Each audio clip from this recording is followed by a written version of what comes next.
వ్రతాన్ని కాత్యాయని వ్రతము అని పిలుస్తారు. మనకి ధర్మశాస్త్రము ఉంది. ధర్మశాస్త్రం ఏం చెప్తుందంటే ఆడపిల్ల జీవిత పర్యంతము వ్రతాలు చేయాలి. కానీ ఆ వ్రతాలకి రెండుగా విభాగం చేస్తారు.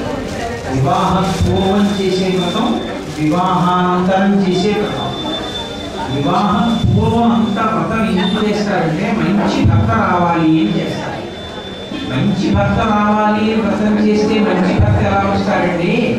చేసుకున్న పాపపుణ్యాల ప్రకారం ముందు మీద రాసేస్తారు కదా, బ్రహ్మగారు భర్త రావాలని. ఇప్పుడు ఈ వ్రతం చేస్తే మంచివాడు వస్తారని ఎలా నిర్ధారణ అంటే లోకంలో కొన్ని కొన్ని వ్రతాల యొక్క ప్రఖ్యాతి చాలా గొప్పది.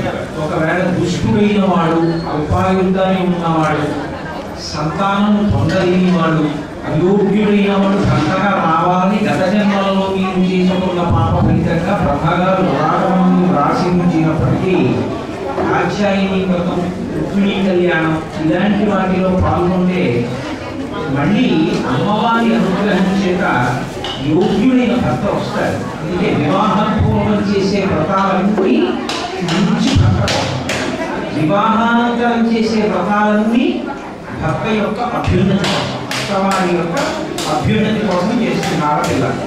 మీరు ఇవాళ చేసేటువంటి వ్రతం ఒకప్పుడు మార్గశీర్ష మాసంలో గోపకాంతలందరూ చేశారు. వాళ్ళు కృష్ణుడు భర్తగా రావాలి అని కోరుకుని స్నానం చేసి సైకతంతో అంటే ఇసుకతో కాత్యాయని దేవి యొక్క మూర్తిని తయారు చేసి పెట్టుకొని వాళ్ళు ఈ వ్రతం చేశారు. వాళ్ళందరికీ ఒకటే సంకల్పం, కాత్యాయని మహామాయే మహాయోగి చదీశ్వరి నందవో పశుపం దేవి ప్రతిని పూజే నమః అన్నారు వాళ్ళు. మాకు నందవో పశువుడైనటువంటి కృష్ణ భగవానుడు భర్తగా రావాలి, నువ్వే అలా భర్తగా మనం చేయగలం కాబట్టి నిన్ను నమ్మి వ్రతం చేస్తున్నాం. వాళ్ళ వ్రతం చేస్తే వ్రతంలో వచ్చినటువంటి దోషాన్ని కూడా కృష్ణుడే దిద్దాడు. దిద్ది ఆయన వ్రతఫలంగా కాత్యాయని వ్రతానికి ఒక మాట చెప్పాడు. కామికార్థములు కలిగి చెప్పగానే మన పొలం ముక్తికి నడువచ్చు. ఈ వ్రతం చేసిన వాళ్ళకి ఊరికి తీరడమే కాదు, మోక్షం వరకు నేను ఇవ్వగలను. కాత్యాయని వ్రతం చేస్తే మీకు ఫలితాలు వస్తాయి. ఒకటి, కుజదోషం ఉన్నటువంటి వాళ్ళకి వివాహం విషయంలో కొంచెం ఇబ్బందులు ఎక్కువ ఉంటాయి. ఆ కుజదోష నివారణ చేయగలిగిన ఏకైక వ్రతం నాకు తెలిసినంత వరకు సంతానంలో కాత్యాయని వ్రతం ఒకటి, సుబ్రహ్మణ్యేశ్వర స్వామి వారి ఆరాధన. కానీ ఆడపిల్లకి కుజదోషం జాతకంలో ఉంటే తప్పకుండా కాత్యాయని వ్రతం చేసిన తరువాతనే వివాహం చేయడం మంచిది. ఇది నేను ఉపన్యాసాలు చెప్పే స్టేజ్ మీద ఎందుకు చెప్పలేదు అంటే ఈ మాట చెప్తే బహుశా 108 మంది కుజదోషం ఉన్న వాళ్ళని ఉంటుంది, అసలు ఎవరికి అవకాశం చిక్కదు. అందుకని నేను ఆ మాట చెప్పలేదు. అందరికీ యోగ్యుడైన భర్త రావాలి కదా. కానీ ఇప్పుడు చెప్తున్నానంటే కుజదోషం జాతకంలో ఉన్న ఆడపిల్లల తల్లిదండ్రులు ఎవరైనా ఉంటే ఋషుల్ని నమ్మండి, సనాతన ధర్మాన్ని నమ్మండి. మీ బిడ్డల్ని రక్షించుకోవడానికి ఇలాంటి వ్రతాలు ఒక్కటే ఆధారం. చక్కగా కాత్యాయని వ్రతం మీ బిడ్డలతో చేయించండి. కాత్యాయని వ్రతం, రుక్మిణీ కళ్యాణం ఇలాంటివి చేసి తర్వాత వివాహం జరిగితే ఆ పిల్లల యొక్క జీవితం అభ్యున్నతితో, పిల్లపాపలతో, ప్రసభూకాలతో సంతోషంగా ఉంటారు. కాబట్టి మీరు నమ్మి చేయండి. ఏదైనా విశ్వాసమే ప్రాముఖ్యత. ఏదో హ్యాచ్ ప్యాచ్ అంటారు ఇంగ్లీష్లో, ఏదో టోకెన్ దొరికింది అమ్మా నాన్న తీసుకొచ్చి కూర్చోబెట్టారు కదా అని చేయకండి. ఇది చెయ్యడం కనుక ఎంత పెద్ద పరిశ్రమ చేసి ఈ వ్రతం మీతో చేయిస్తున్నారో, మీ అభ్యున్నతిని కోరి చేయిస్తున్నారో మీరు గుర్తుపెట్టుకోండి. చేసినంతసేపు మౌనంగా భక్తితో చేయండి. నేను మీకు పరమధర్మం చెప్తాను. పూజ మధ్యలో ఆచమనం చేసిన తర్వాత మీరు మళ్ళీ ఎవరితోనన్నా మాట్లాడితే మీరు చేస్తున్నటువంటి వ్రతం అప్పటి వరకు ఎంత చేశారో దాన్ని పక్క వాళ్ళకి ధారపోసేసింది. పూజలో మాట్లాడాలి, అది పరమ సత్యం. అందుకే పూజలో ఏదైనా మర్చిపోతే సంకేతించాలి. మీకు ఏదైనా తప్పు అయితే మీరు ఒక్కసారి చెయ్యండి, కార్యకర్తలు మీ దగ్గరికి వస్తారు, మీకు చూపించండి ఇలా ఇది ఫలానా నాకు కావాలి అంతే తప్ప మీరు మాట్లాడితే మాత్రం మీ వ్రతం యొక్క ఫలితం వెంటనే పక్క వాళ్ళకి వెళ్ళిపోతుంది. ఎవరితో మాట్లాడారో వాళ్ళు పెద్దవాళ్ళు దయచేసి పెద్దవాళ్ళగానే ప్రవర్తించారు. మధ్యలో లేచి పిల్లల దగ్గరికి వెళ్ళడం, వాళ్ళని ఇబ్బంది పెట్టడం చేయలేదు. ప్యాంట్లు చొక్కాలతో ఉన్నవాళ్ళు ఎవ్వరూ కూడా వ్రతానికి సంబంధించినటువంటి సామాగ్రిని ముట్టుకోరు. వైదిక సంప్రదాయము అలా ప్యాంట్ వేసుకొని, చొక్కాలు వేసుకొని, బెల్ట్ పెట్టుకొని భగవత్ సంబంధమైన ఆరాధన సామాగ్రిని ముట్టుకోకూడదు. గోచి పోసి పంచ కట్టుకొని ఉత్తరీయం వేసుకున్న వాళ్ళు మాత్రమే భగవత్ సంబంధమైనటువంటి పూజా ద్రవ్యాలను ముట్టుకోవడానికి అర్హులు. మిగిలిన వాళ్ళు కార్యకర్తలే కావచ్చు కాక, వాళ్ళు ఇక్కడ నిర్వహిస్తున్న వాళ్ళే కావచ్చు కాక, ఆ అధికారం మాత్రం మనకి. మన ఊళ్ళే ఆపరేషన్కి సంబంధించిందైనా ఎనస్థీషియా ఇచ్చి ఆపరేషన్ చేస్తే డాక్టర్ గారి దగ్గరంటే ఎనస్థీషియా పుచ్చుకోవాల్సింది. కాబట్టి గోచి పోసి పంచ కట్టుకుని చొక్కా బనీను విప్పి ఉత్తరీయం వేసుకున్న వాళ్ళు తప్ప ఎవ్వరూ ఆ పిల్లల దగ్గరికి వెళ్ళి పూజా ద్రవ్యాలు ముట్టుకోరు. వాళ్ళు ఎంతో నమ్మకంతో ఇక్కడ చేసుకుంటారు. స్వరప్రతిష్ఠ చేయగలిగినటువంటి ఆర్షధర్మం మీద నమ్మకం ఉన్నటువంటి బ్రాహ్మణులు, అగ్నిజ్యోతరులు లాంటి వాళ్ళు మీకు ఇవాళ లభించారు. అది మీ అదృష్ట విషయం. మీ అందరూ పూజ అయిపోయిన తర్వాత మీ దగ్గర నమస్కారం పుచ్చుకోవడానికి అర్హత వాళ్ళకి ఒక్కలాగే ఉంటుంది. బ్రహ్మస్థానంలో ఉన్న వాళ్ళకి దయచేసి నాకు నమస్కారం చేయలేదు. ఈశ్వరాలయంలో ఇతరుల అధికారం ఉండదు నమస్కారం పుచ్చుకోవడానికి. బ్రహ్మస్థానం ఈశ్వర స్థానంతో సమానం, ప్రత్యేకుడు. వారికి నమస్కారం చేసి ఆశీర్వచనం తీసుకుని వెళ్ళండి. ఈ వ్రతం పూర్తి అయిపోయిన తర్వాత మీరు ఏ కాత్యాయని దేవిని పూజ చేశారో ఆ పూజ మీరు సరిగ్గా చేశారో చెయ్యలేకపోయారో అన్న బెంగతో కార్యకర్తలు సువాసిని పూజ కూడా ఏర్పాటు చేశారు. సువాసిని పూజ అంటే ఇవాళ చాలా చోట్ల ఏం చేస్తున్నారంటే అమ్మవారి నామాలు చదివేస్తున్నారు.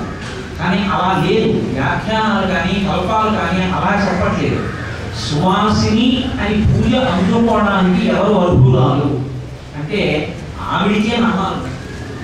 అన్నదానం చేయుట ఎందు ప్రీతి కలిగినది, భర్తని ప్రతి విషయంలో అనుభవించేది, ఏ తల్లి ఇంటి ఇల్లాలుగా ఉండడం వల్ల బంధువులందరూ ఆ ఇంటికి వస్తుంటారో, ప్రతి విషయానికి సంప్రదిస్తారో, ఓ ఇంట్లో పిల్లాడు పుడితే నువ్వు కట్టివిప్పిన చీరవే కడుపు చవ కలిగిన దానిని ఎవరి చీర కట్టికెడతారో, ఎప్పుడు ప్రసన్నంగా ఏ ఆడది మాట్లాడుతుంటుందో, ఏ ఆడది అస్తమానం విసుక్కోకుండా ఉంటుందో, ఏ ఆడది పిల్ల పాపలతో సంతోషంగా జీవితాన్ని గడుపుతుందో, ఏ ఆడదానికి అసంతృప్తి అన్నది లేకుండా భర్త తెచ్చిన దానితో తృప్తిలో బ్రతుకుతుందో ఆమె సువాసిని పూజకి అర్హురాలు.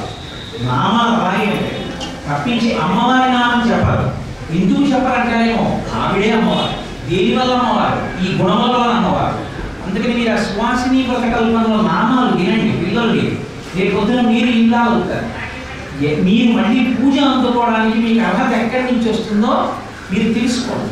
చక్కగా ఆ సువాసిని పూజ జరుగుతున్నప్పుడు మీ సౌకర్యం కోసమే మీ ఎదురుగుండానే కూర్చోబెడతారు. మీకు అభిముఖంగా సువాసిని కూర్చుంటారు, ఉత్తరాభిముఖంగా యజమానులు కూర్చుంటారు. వాళ్ళ ఆవిడ పాదవులు కడుగుతారు యజమానులు, ఆవిడకి అంగరాగములు కలుగుతారు, జటాబంధనం చేస్తారు, నల్లపూసలు రెండో వేస్తారు, చక్కగా పప్పులో పువ్వులు దొరుకుతారు. అవన్నీ ఎవరో ఒక ఇంట్లో ఆడవారికి జరుగుతున్నది అనుకోకండి. మీరు పూజ చేసిన కాత్యాయనియే మిమ్మల్ని అనుగ్రహించి సువాసిని రూపంలో వచ్చి మీకు దర్శనమిస్తారు. ఆ మూల ఈ మూల ఉన్న వాళ్ళకి కనపడలేదనుకుంటారేమో అని ఏడుగురిని చేస్తున్నారు సప్తర్షుల యొక్క శక్తి స్వరూపాలుగా. మీరు ఎక్కడ ఉన్నా చూడవచ్చు. సువాసిని కాళ్ళు కడిగిన నీళ్లు తల మీద పడితే భర్తకి వస్తున్న అమంగళం కూడా తొలగిపోతుంది. మీకు మీరు చేసిన వ్రతం సిద్ధి పొంది. కాబట్టి విశ్వాసంతో భక్తి ప్రపత్తులతో చక్కగా, నాకు తెలుసు మీలో చాలా మందికి ఆచమనం కూడా బహుశా తెలిసి ఉండి ఉండకపోవచ్చు. నేను తప్పు నేను అంటలేదు. అందుకే పసిపిల్లల్ని ఎలా హ్యాండిల్ చేస్తారో అంత అందంగా వాళ్ళు సమర్థులు. ఇక పూర్వం వాళ్ళు కార్యం చేయడం నేను చూశాను. నేను కాకినాడలో బయలుదేరుతూ వీళ్ళు మళ్ళీ చేస్తే బాగుండు అని నేను ఈశ్వరుడిని ప్రార్థన చేసి వచ్చాను. అంత భక్తి తత్పరులు, అంత స్వరప్రతిష్ఠ చేయగలిగిన వాళ్ళు మిమ్మల్ని చంటి పిల్లల్ని చూసినట్టు చూస్తారు. మీకు అన్నీ చెప్తారు. మీరేమి కంగారు పడకండి. ఇది చెప్పలేదేమో మన దగ్గర ఉండిపోయిందేమో అని అనుకోకండి. మీకేదైనా అనుమానం ఉంటే మధ్యలో ఏదైనా మీరు చెప్పవలసి వస్తే చెయ్యొద్దండి చాలు. ఏమ్మా చక్కగా మీరు ఇప్పుడు పూజ ప్రారంభం చేయండి. కార్యక్రమం ప్రారంభమవుతుంది. శ్రద్ధాభక్తులతో ఎవ్వరితో మాట్లాడకుండా ఉండండి. దయచేసి పెద్దవాళ్ళు కూడా మధ్యలో తిరగడం అని చేయకుండా ఎక్కడి వారు అక్కడే కూర్చోండి. నా వ్యక్తిగత విన్నపం ఏంటంటే, నేను ఇలా వెళుతున్నప్పుడు వస్తున్నప్పుడు ఏదైనా చూడడానికి అలా వెళితే నా కాళ్ళకి దండం పెట్టే ప్రయత్నం చేయకండి. నాకు దోషం. ఈశ్వరాలయంలో పరమేశ్వరుడి పాదములకు తప్ప అన్యులకి నమస్కారం పుచ్చుకునే అర్హత లేదు. భగవద్ దేవాలయంలో నేను నమస్కారం పుచ్చుకోకూడదు. మీరు చేసి నేను పుచ్చుకుంటే దోషం నాదు, తెలియక మీరు చేసిన. అందుకని నాకు నమస్కారం చేయలేదు. ఒకవేళ నేను సంతోషానికి ఒకవేళ అలా వచ్చి చూస్తే చూసే అవకాశం నాకు శుభం భూయాన్ని చక్కగా ప్రారంభించారు.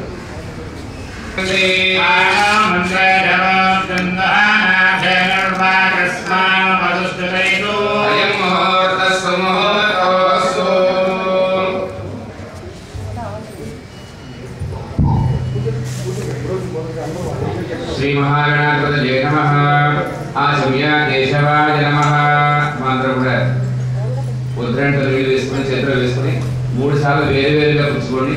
4వసారి చేయి కట్టుకోండి. నారాయణాయ నమః మాధవాయ నమః 4వసారి చేయి కట్టుకోండి. నమస్కారం చేయండి కూడా. గోవిందాయ నమః విష్ణవే నమః మధుసూదనాయ నమః త్రివిక్రమాయ నమః వామనాయ నమః శ్రీధరాయ నమః శ్రీకేశాయ నమః పద్మనాభాయ నమః దామోదరాయ నమః శంకరకృష్ణాయ నమః వాసుదేవాయ నమః ప్రద్యుమ్నాయ నమః దుర్గాయ నమః పురుషోత్తమాయ నమః అదోషయాయ నమః నరసింహాయ నమః శివాయ నమః జనార్దనాయ నమః ఉపేంద్రాయ నమః హరే నమః శ్రీకృష్ణాయ నమః పరబ్రహ్మణే నమః ఈశ్వరాభ్యాం యా దేవి సర్వమంగళ తయో సంస్మరణాం కుంతం తతో దే మంగళం లాభశ్రేషాం యస్తేషాం కృతశ్రేషాం పరాభవ ఏషాం నిత్యవస్యాం హృదయస్వ జనార్దన ఆపదాపహర్తారం దాతారం సర్వసంపదాం లోకాభిరామం శ్రీరామం భూయో భూయో నమామ్యహం సర్వమంగళమాంగళ్యే శివే సర్వార్థసాధికే శరణ్యే త్ర్యంబకే దేవి నారాయణే నమోస్తుతే. మా అందరూ కూడా మీకు ఇచ్చినటువంటి అక్షతలు తీసి అమ్మవారి పాదాలే కొద్ది కొద్దిగా వేసుకోండి.